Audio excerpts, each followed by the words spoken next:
we hold up, is it?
Man, that'd take a while.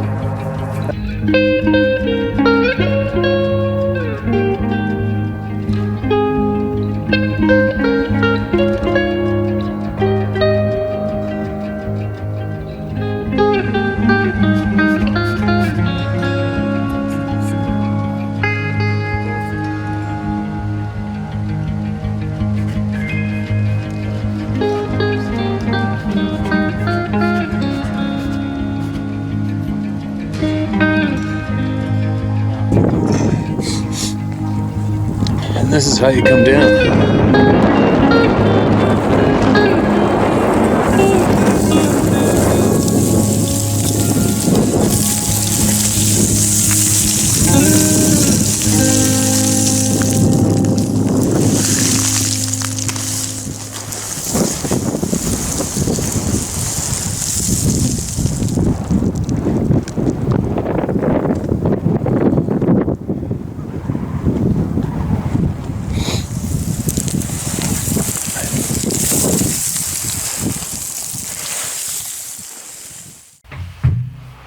Back in the cave. Fairly eventful and not eventful past few days on the coast. I didn't drop the hammer on a bear yet. I've seen probably 20 or so bears. I don't know how many legally harvestable bears I've seen. A good handful, but just not the right one for me to harvest yet. I won't do it unless it's old, big, and past its prime for me with any species. I just won't. But I've fortunately got the time, and I've also have the past accumulated skills to give you the confidence to be able to do that. Whereas a lot of hunters out there, that I know you're here too, you don't have the same amount of time, and possibly even the skills. Who knows? But the biggest factor is time. What I've come across with a lot of hunters who don't have the patience to possibly let harvestable game animals pass on legally harvestable ones while trying to get that big old mature one. I get it, but I'm not in that position. So, no, I haven't harvested a bear yet. Now, lots has been coming down the pipe, lots going on. Where to start?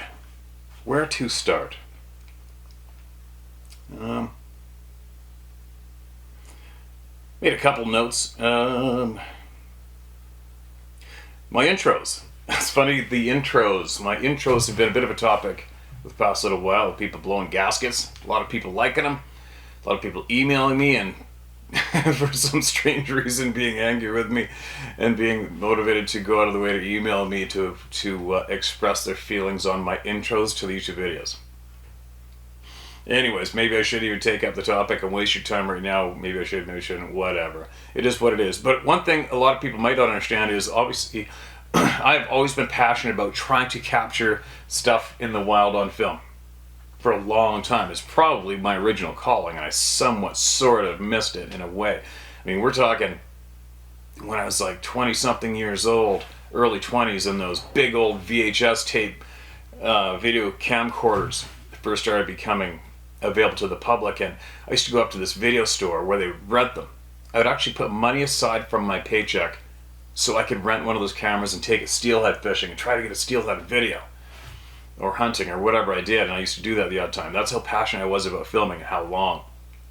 And I still film nonstop. I've always, when I was guiding on horseback in the Northern Rockies for years, I would force myself to put a video camera around my neck alongside my binoculars, and I'd force myself to film everything I could. It's a pain in the ass, but I did it. And years later, I'm very glad and fortunate that I did it, because I have a pile of valuable content that I have used to help me along in life. And I'm not affiliated with any TV show or National Geographic or anybody where I can share all of that content with all the people and show everybody who's passionate about the same topics as I am the cool stuff that I saw and captured on video. So my intros and mixing them up is one way that I can show all of you, the world, what I've seen and where I've been and where you will probably not go. And also along the way I have captured some rare videos of wildlife. And lately, as you know, I've been really trying to master catching underwater content of elusive wild steelhead and more. So so when I mix up my intros, it's not, I don't pre-think it. I'll go in, I have all my videos on the editing program right there, and I'll just go quickly grab an intro and drag it down, and off we go to the races. Then it's up to the viewers, obviously. If that annoys you, you fast forward past it. Right? It's not too hard. You know, it's funny, I mentioned earlier I follow, when I can, to have time, I've listened to a channel called Redacted. Very informative channel.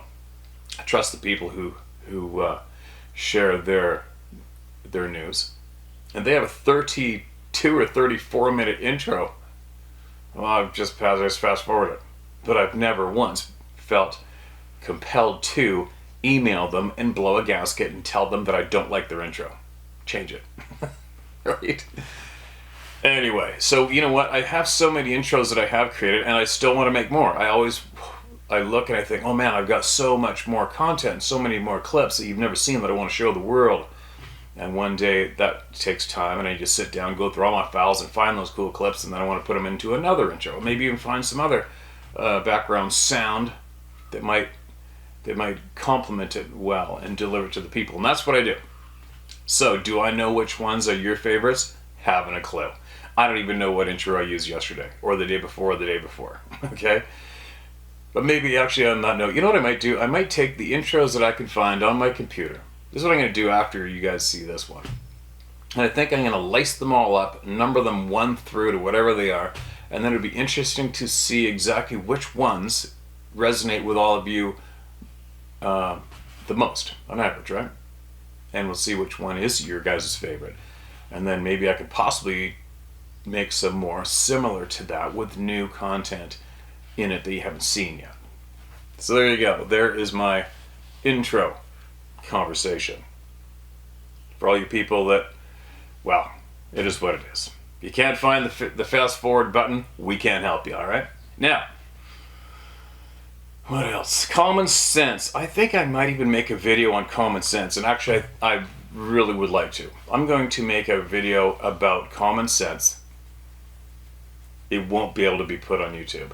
Guaranteed. They will delete my ass if I do that here altogether. So I'm going to make a video about what I feel is common sense, and share with it how it has affected my decisions and how I see the world today.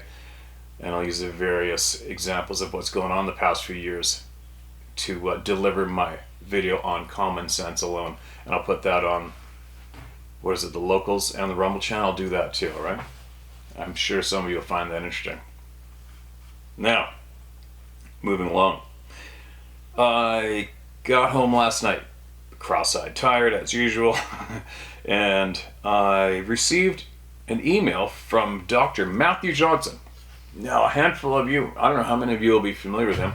He is he's a doctor of psychology, and I do remember viewing an interview, I forget who did it, somebody in Oregon State, And he ran into one of these beings, face to face, broad daylight on a trail near the Oregon caves, some caves in Oregon.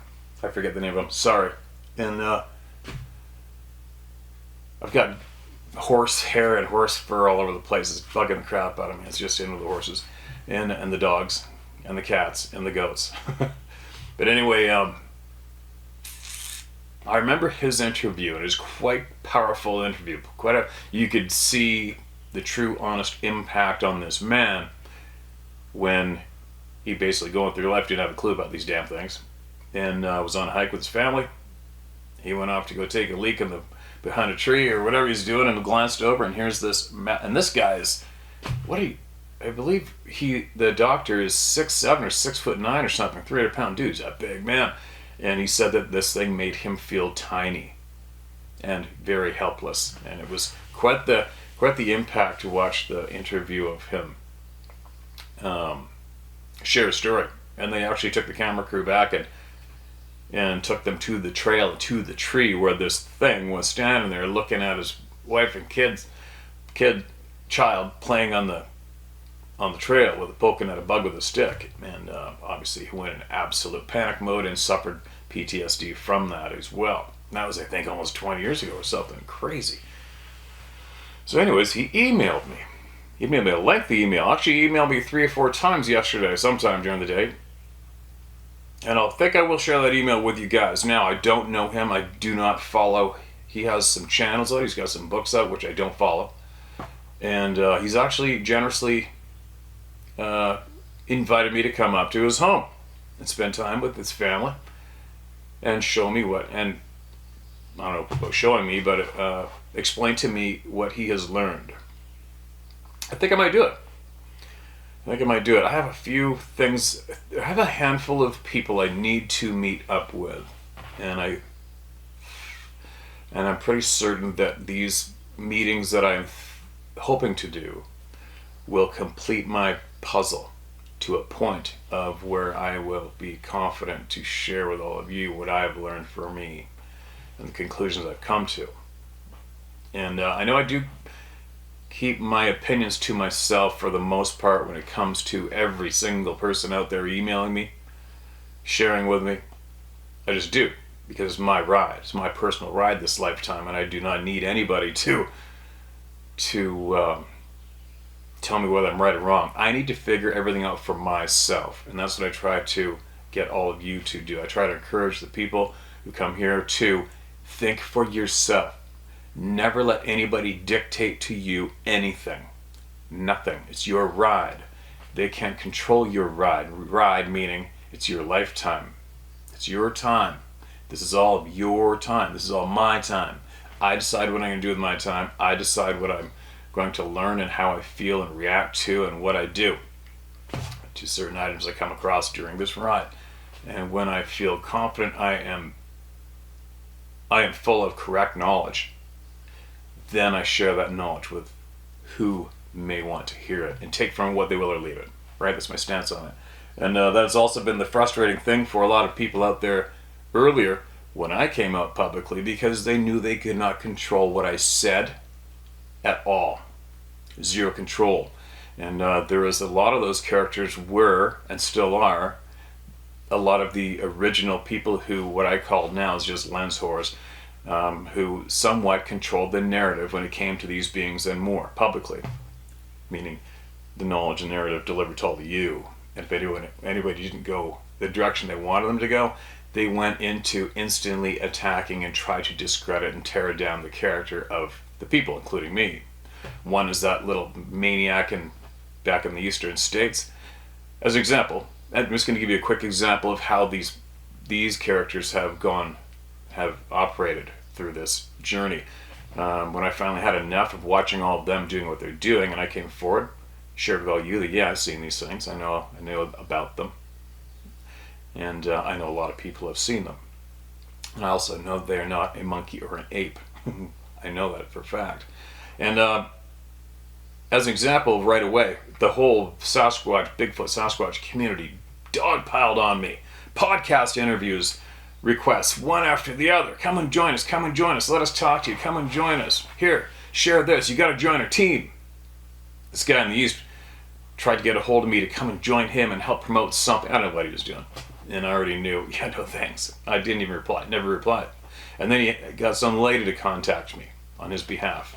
Didn't reply, never replied once. And then I think it only took about maybe 2 or 3 weeks. Then he went on to the assault. And he kept that assault going.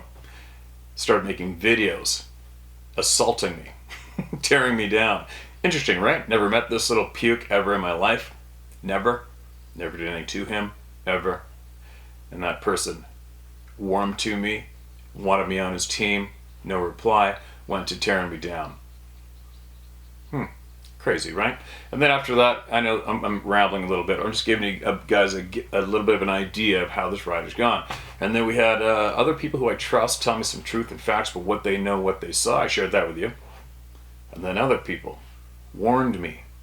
Other people warned me flat out, told me the names. Said, hey, just so you know, that guy from Bigfoot Expedition, he uses this other guy in Oregon to do all of his dirty work, and they're coming after you. I'm like, fucking bring it on, man. Bring it on. And then, of course, I had that pre-warned, and I'm watching for it. And sure enough, this whacked out nut job in Oregon, I believe, started making real nasty videos about me. And Dave Platt, Scott Carpenter, MK Davis started ruthlessly attacking online. Ruthless, but easily ignored. For me, easily ignored. Never replied, never replied once, never made mention of his name once. Still haven't today. Didn't need to. People like that sue themselves, as he did. But anyway, even made those nasty cartoons. Got my email addresses from here, and started adding my name to various gay dating sites and all these other dating sites, or dozens of them. Just non-stop, so that my inbox would get cluttered up with replies from some stupid sites. But it's non-stop, just petty, childish, immature attacks.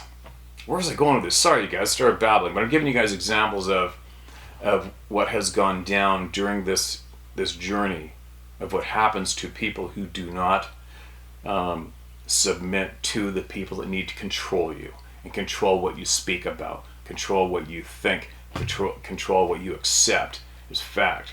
Right? Hope I'm making sense, because I don't script any of this. So that is why, for me, along this ride, I've basically denied all of the invites to do podcasts. I've never promoted any type of researcher, ever. If I do mention names of people who have been in that category, is because I authentically trust them.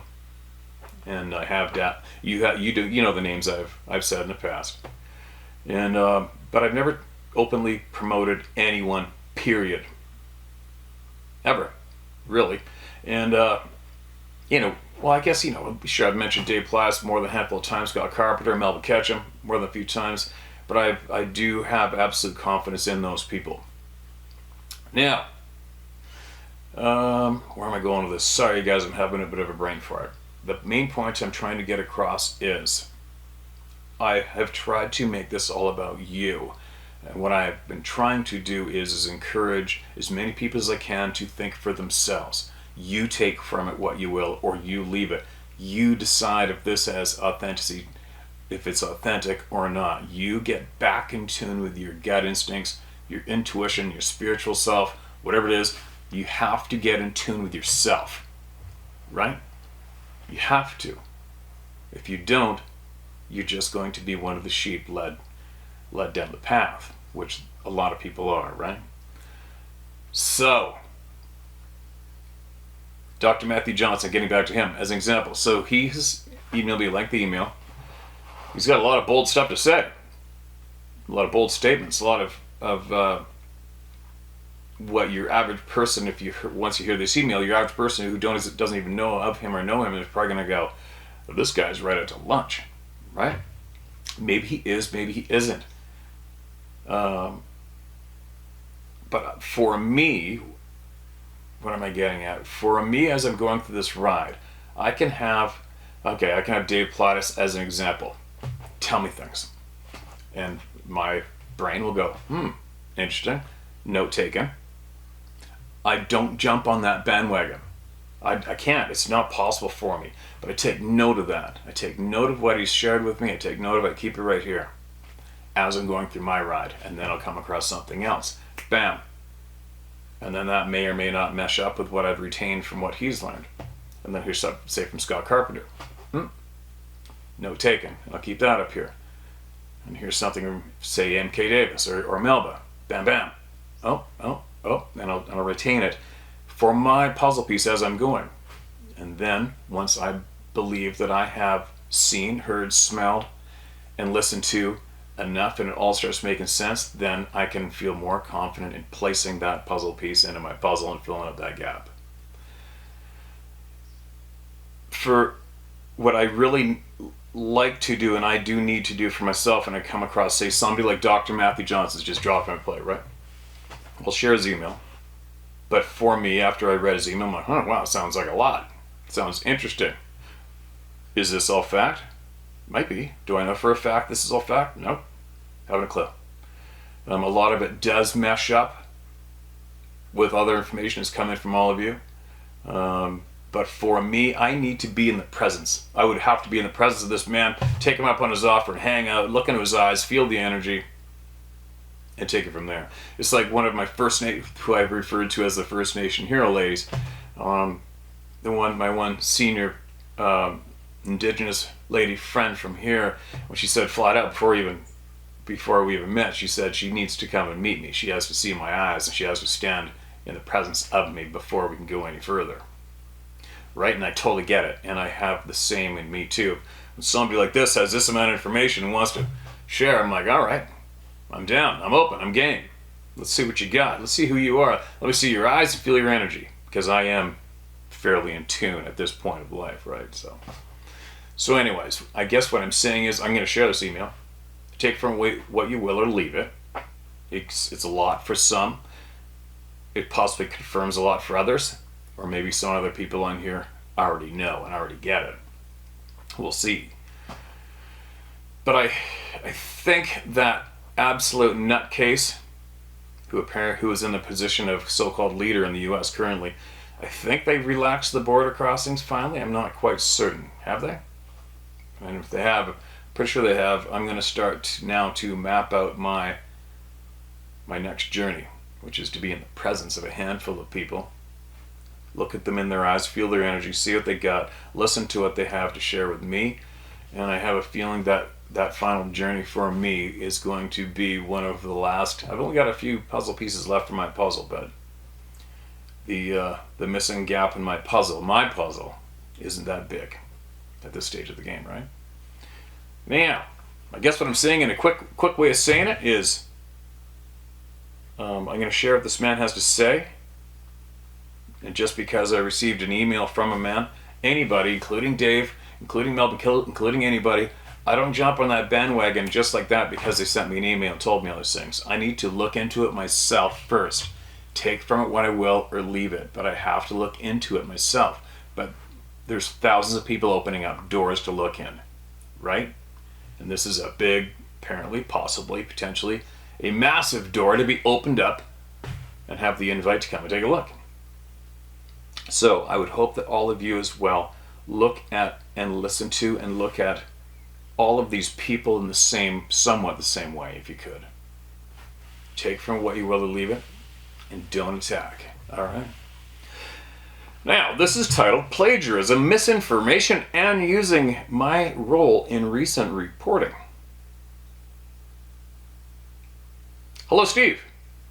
I've been asked by many of my friends, who are also your fans, to write you and share with you my story. They want me to get my information out there.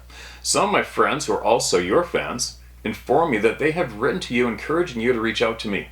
However, I'm a husband, father, Sunday school teacher, and licensed clinical psychologist in private practice with a full caseload up to 45 clients per week. That is one busy dude. I've been working in the mental health field for 41 years and will probably put in another 10 years before I retire. Simply put, I haven't had time, nor have I made time to sit down and write to you until now. I'm 61 years old and my body is slowly but surely breaking down. I'm enjoying the entire life cycle, even the old fart years and the degeneration that comes along with it. At present, I'm resting at home while I recover from neck surgery, C5, C6, and C7. The recovery from neck surgery takes a while, but I'll get there. Over the past few months, I've had my friends, who are also your fans, send me some of your YouTube videos where I'm being indirectly talked about. I have to be honest, while listening to them, on occasion I've had to take a deep breath, bite my tongue, and just move on without responding, i.e. taking the high road. It's funny, I don't think I recall anybody saying anything bad, but move on. However, today I was sent one of your YouTube videos that you posted 7 days ago. I have the answers you're looking for, is the title. I was offended by the outright plagiarism, misinformation, and the usurping of my role that were being pontificated by the author of the letter that you read to your audience. To make myself perfectly clear, I was offended by the author of the letter. I was not offended that you read his letter. You have no way of knowing that he's been plagiarizing my life's work, passing it on as his own, and trying to discredit me while usurping my role as the 13 to the Xanu Council of 12. Where do I begin? First, please keep in mind that I have written 2 400-page books regarding my journey with the Bigfoot Forest people, aka the Xanu. One book is Bigfoot, a 50-year journey come first full circle. Number 2, the Xanu, befriending the Bigfoot Forest people. Alright, also I have my own YouTube channel, which has 472 videos outlining my journey, including lots of evidence and a multitude of eyewitness testimonies from people who joined me during my research, including law enforcement officers, military personnel, pastors, teachers, pharmacists, a psychiatrist, mental health counselors, beauticians, and many more people from all walks of life. I'm not going to take the time to tell/share my entire journey because there's just way too much information to unload on you and your audience. You wouldn't have enough time to include it all in one video reading, let alone 50 plus video readings. I will confidently tell you this though. Quote, I have the answers that you and your audience are looking for, end quote. The other individual is plagiarizing my work, misinforming your audience, and is trying to usurp my position as the chosen ambassador of the Xanu Council of 12, i.e. the 13. All you and your audience have to do is read my 2 books and watch my YouTube videos to see that I'm telling you the truth. The unethical individual whose letter you read to the audience last week is a sham. What's funny is that he said that I wasn't to be trusted in his letter to you, LOL.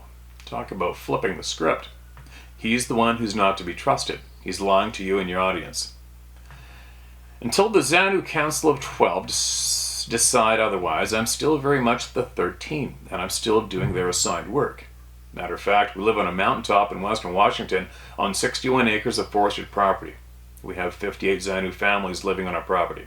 We spend time with them both outside and inside our home. We host summer camps every year from May to September so people can come and meet the Xanu, interact with them, and some even receive healings from cancer, macular degeneration, strokes, blood clots, etc.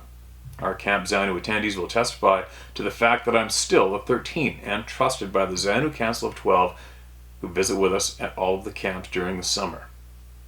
Here's a Reader's Digest bullet point version of my 23-year journey with the Xanu, July 1st, 2000 to present. Number 1. My family and I ran into a Bigfoot on the mountain above the Oregon Caves National Monument Park, July 1st, 2000. News shot around the world the next day. Since that day, I've been on over 15 TV shows and 300 plus radio and podcast interviews. Number 2, I grew up in the forest in Oregon.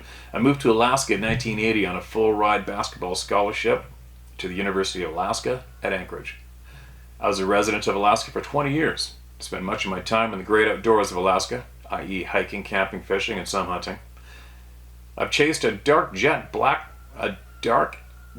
wolf across a frozen lake on my snowmobile above the Arctic Circle.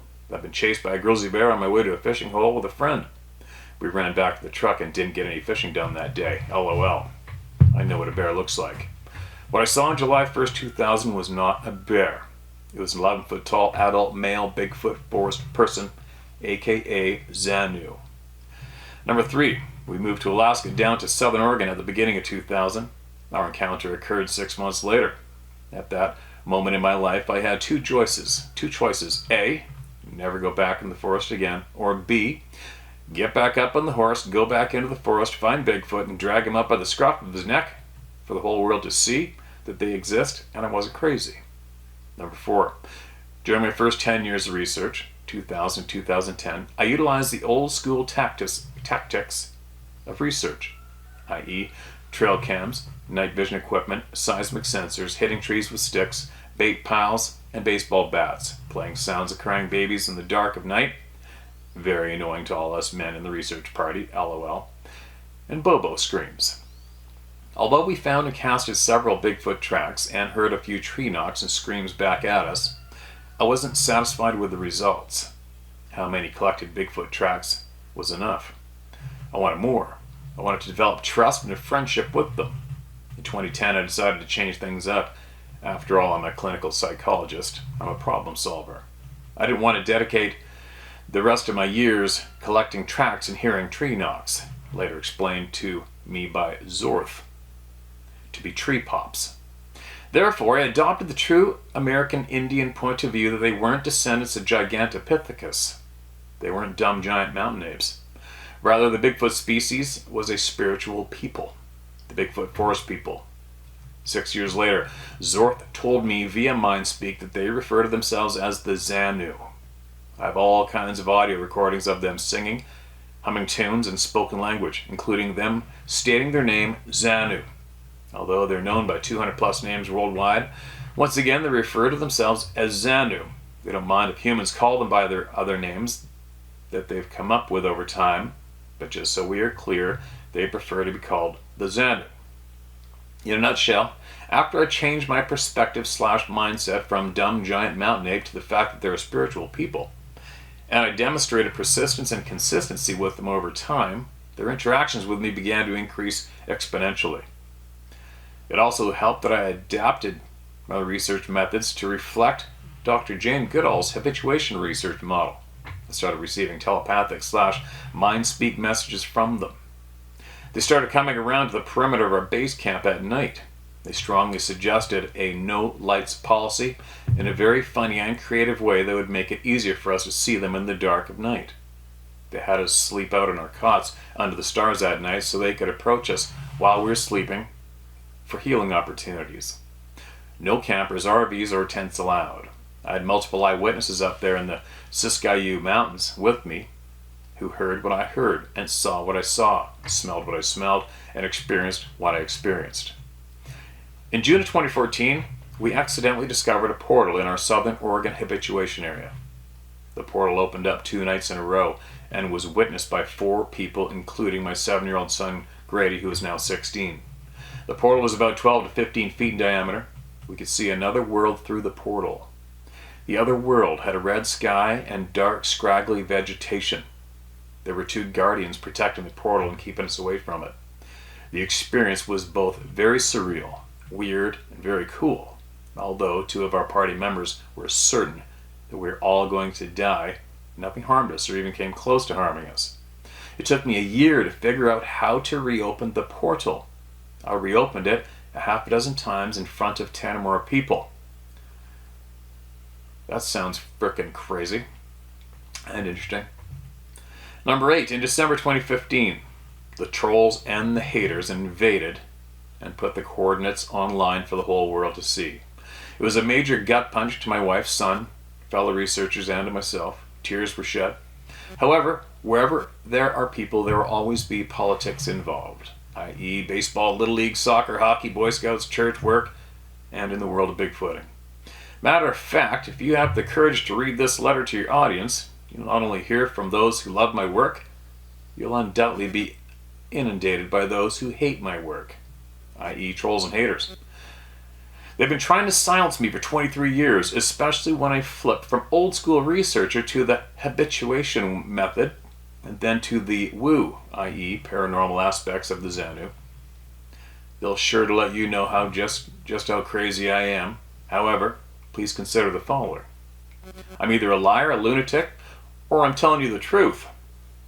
If I was all alone for 23 years doing what I've done and there was no one else around to validate my research, then one could accurately conclude that I'm a liar or a lunatic.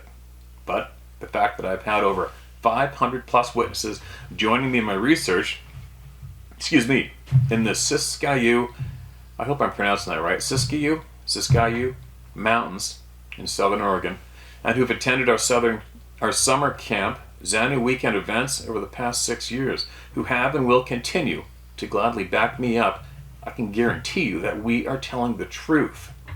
500 plus people can't all be lying or lunatics, right? Unless they're politicians. Number 9. In early 2016, we were guided by the Xanu to a new area up in the Siskiyou Mountains, deep into the forest and far away from civilization. We named it the Southern Oregon Interaction Area. The Xanu asked me to assemble a team that could assist them in keeping both ends of a long portal open so their remaining friends and family could evacuate their dying home world and migrate to the Earth, i.e. the Exodus. As I've shared earlier, I'm a licensed clinical psychologist. I'm good with people.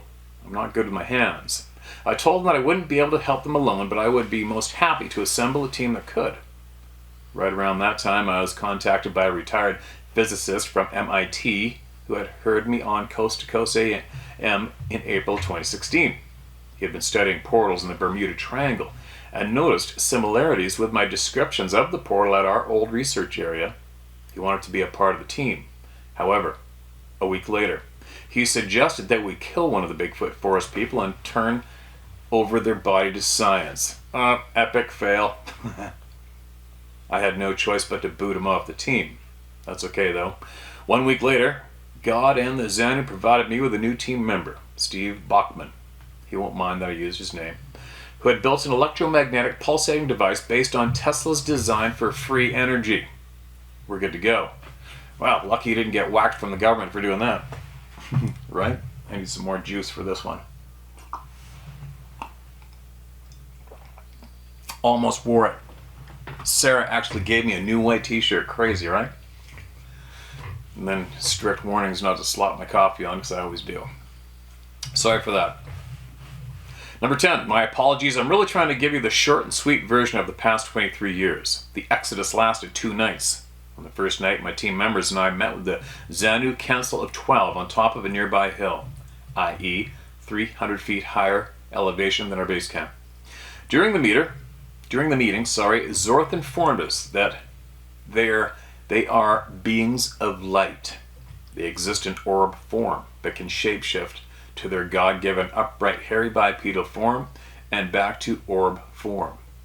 Then Zorth told me that they're in the trees. During the day, the Xanu orbs go into the trees to feed off the energy from the sun and the nutrients in the ground provided to them via the roots. In other words, the trees are their docking/charging stations. Once they're fully charged up, they can pop back out of the trees. The Xanu can also shapeshift into mammals, birds, and people. I've seen and experienced them in all of these forms.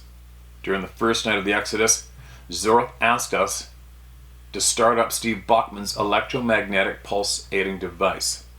We placed it on the tailgate of Steve's truck in the base camp and fired it up. You could literally feel the energy pulsating on our hands from the device up to 10 feet away. The energy from the 2 deep cycle marine batteries goes through the inverter to the wheel with 16 powerful magnets. The wheel spins and creates 2 types of energy.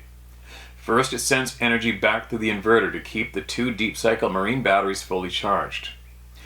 According to Steve Bachman, he ran the device non-stop in his workshop for 3 days without ever draining the 2 deep cycle marine batteries. Second, the spinning wheel creates free magnetic energy and kicks it out to the environment.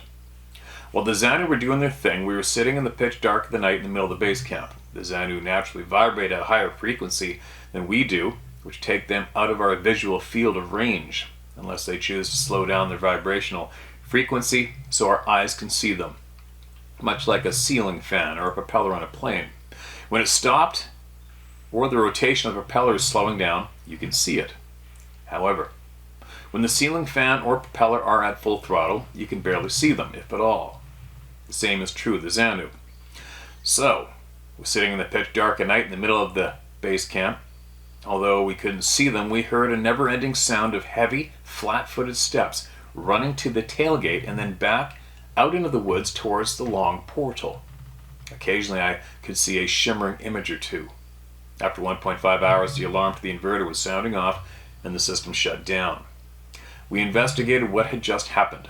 The 2 deep cycle marine batteries had been completely drained. Steve Bachman speculated out loud that the Xanu had been taking the free energy from the spinning wheel with the 16 powerful magnets, as well as the energy from the 2 deep cycle marine batteries. Although we couldn't see them standing around us, we knew that they were there.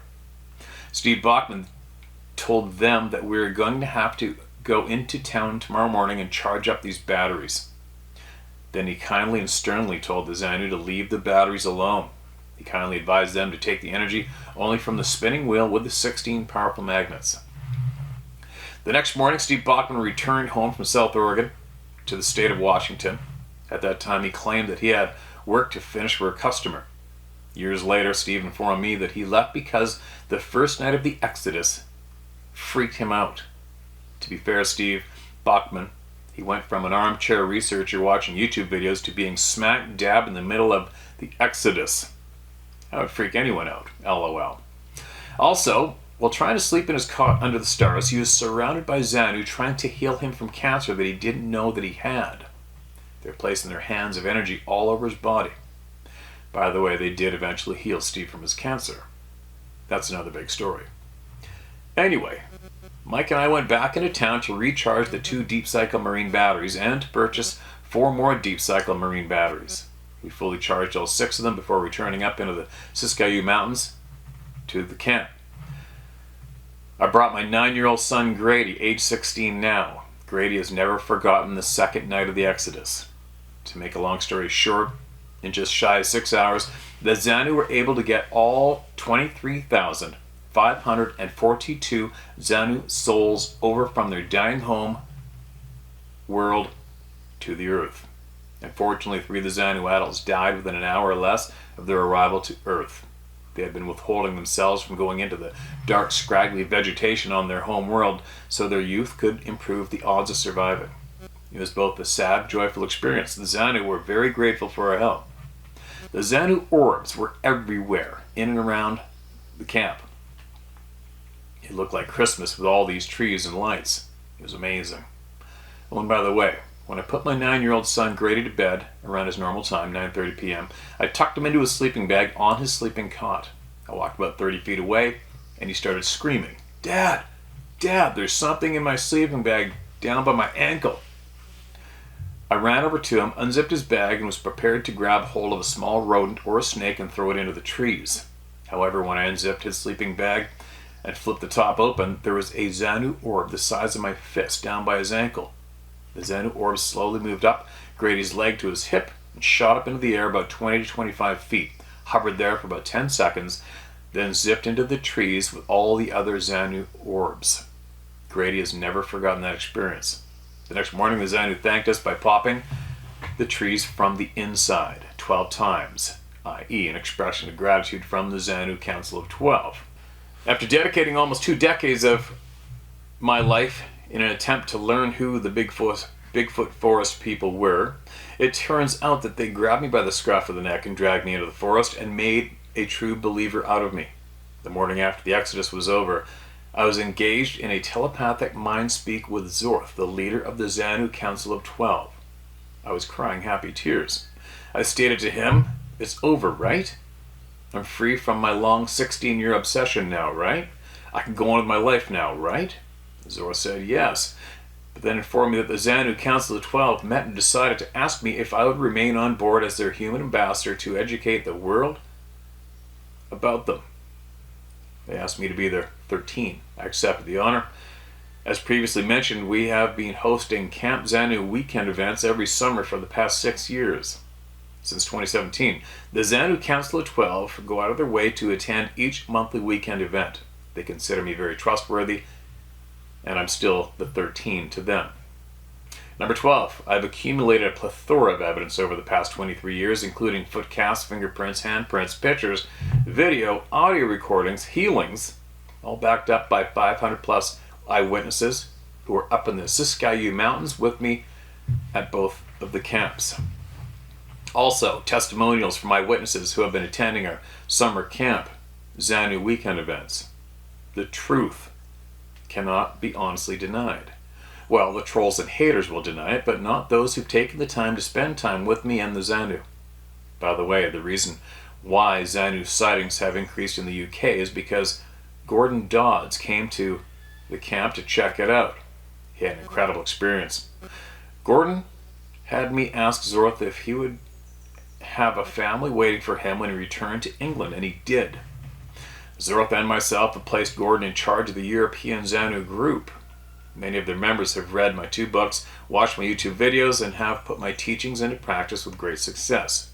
That's why there are increased sightings in the UK. 13. I am the 13th designate by the Xanu Council of 12. I am the chosen ambassador.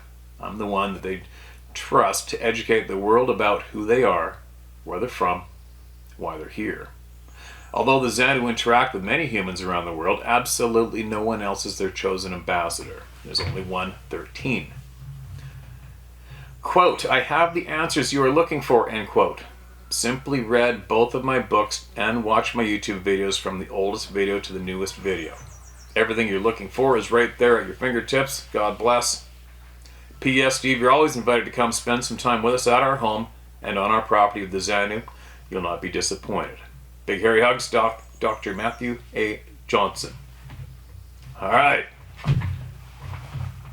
There you go.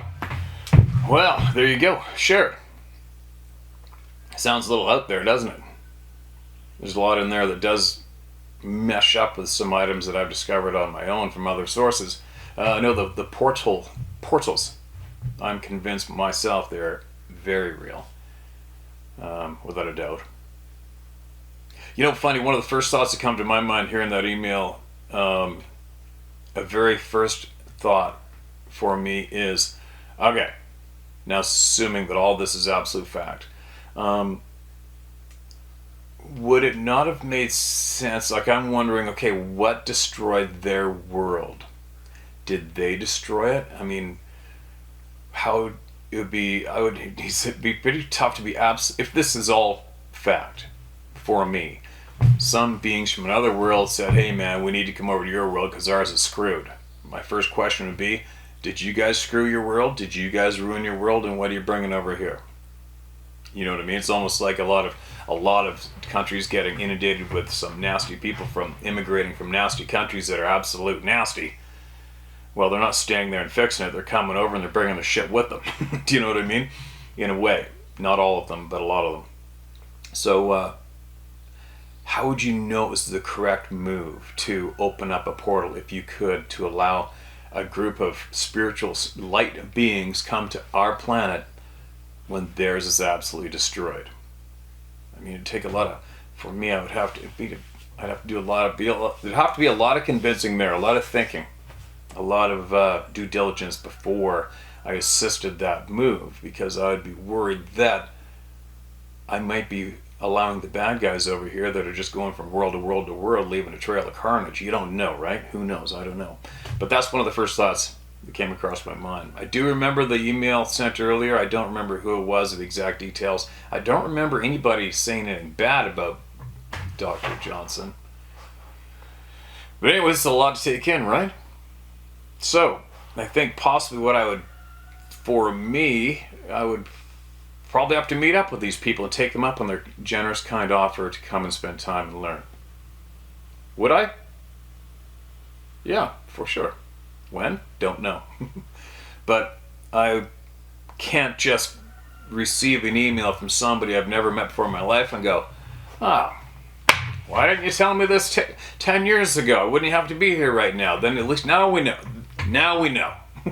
Do you know what I mean? It's not possible for any one of us to do that. You have to look into everything yourself first, but more importantly, you need to let your inner self tell you what's up. You need to experience, look in the eyes of people, feel the energy, and learn and let your intuition guide you and lead you. That's what I do. So before I can really say too much more on this email, I would have to investigate it a lot more deeper. Meaning, I would have to be in, like my superhero First Nations lady made it clear, she's got to be in your presence first. She has to see in your eyes and let her intuition assure her that all is good. And I've been doing that for quite a while, some time for myself, but it was good for me to see another person who does that as well. And that's what I do. So, anyways, a big thank you to the doctor for sending everybody that email. And I'll let the quarrel between you and the previous emailer go on somewhere else. And that'll be between you guys, the quarrel part. And no problem sharing your email here. I would have to take you up on your offer to come over, hang out, meet you, feel the energy, look into the eyes of all the people involved, and maybe even possibly experience something. Now, I wonder, we've been here long enough, I've shared enough with all of you. I wonder how many of you out there would believe me if all of a sudden, if I did come back from meeting up with various groups of people, and I came back and said, look, the mind speak is very real, I experienced it. This is what I heard. You know what I mean? It's funny when you try to put the shoe on the other foot. It's like, well, I wonder if I experienced all of this and I shared it with all of you, I wonder how many of you would absolutely believe that I wasn't bullshitting you in any way, right? It's a sad part of our community today is the mistrust. It's very hard for people to trust people now these days. Obviously, it's obvious why, but it's kind of sad, isn't it? Isn't it sad how untrusting humans are of each other? But for good reason. It really is. It puts up some major speed bumps when it comes to learning, right? Because there's not that many people out there we can trust right now. And for quite some time, it's really unfortunate. And then when it comes to this topic especially, now that you have all come here, we have all spoken our truth, shared openly, and now we can see how untrustworthy and deceptive the previous people who held the lens when it came to this topic the most, how they screwed every one of us, right? Potentially. When it comes to the truth. But that's why we're here now, so maybe it is true. The truth always wins, right? The truth will set you free. The truth always wins. Anyway, bit of a babble fest. I didn't even get my whole second coffee down. I did email Dr. Matthew Johnson back. I sent him a few questions, but I was like frickin' cross-eyed, tired when I did it. I didn't even know if my email made sense because I don't even proofread my emails before I hit send. So, anyways, I had a handful of questions for him that are curious to me to help me along my ride and puzzle pieces for my puzzle. We'll see if I do get a reply. Hope so. And if you're watching this video, I don't know if you would even have time. I can't imagine how you have time to watch a YouTube video, because I don't, with what you got on your plate. But I guess if you're healing, then maybe you'll watch this video and try to make sense of the email I sent you back and throw me back a few quick answers, and maybe we'll see about me trying to escape and come down there. And I Google mapped the distance to you from me right now. It's only 300 something kilometers. It's nothing. Let's see if the dirtbags will let me go across the border or not. We'll see. But anyway, maybe we'll shut that off now, and I'll get back to sharing all of the voices who are lined up waiting to be heard. What else? I'm going to put together all of the intros, like I said earlier. And I'll put them on a video maybe sometime later today. And then I want to make a video on common sense. I really want to. Might be a waste of time, might not be, but at least it'll be out there for the world to hear. And I'll put that on the Rumble and the Locals channel. So there you go. I will be back again shortly with a lot of people to be heard.